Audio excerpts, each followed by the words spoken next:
אוקיי, זה הוולווט 2 של 10, 100 ואט. זה המגבר האחרון שיש מהסדרה הזאת, אני לא בונה יותר כאלה, הם מאוד כבדים, 19 קילו. לא כבד נורא, 19 קילו ו-100 ואט, שני רמקולים, ריברב מוטרף ו-EQ מאוד מאוד מפורט.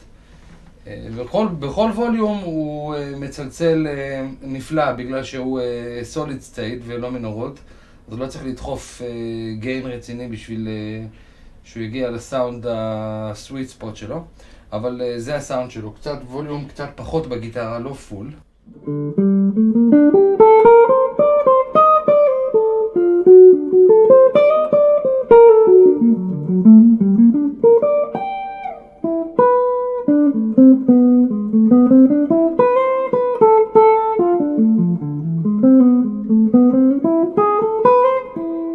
עכשיו פול בגיטרה.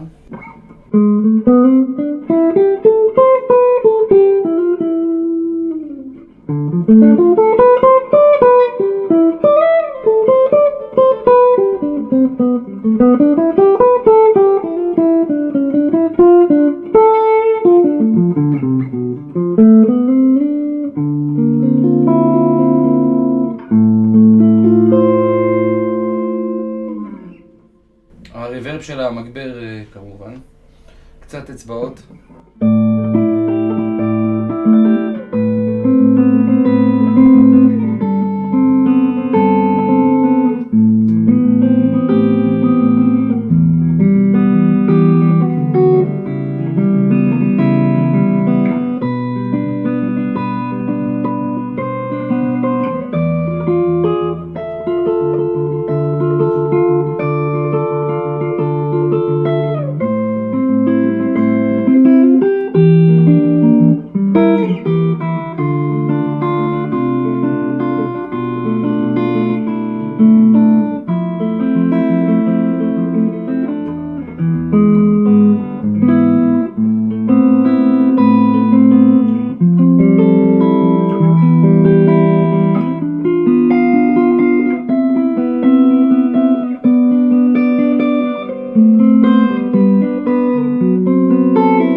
הוא מאוד חזק, אבל סאונד מהחלל, לג'אז בעיקר.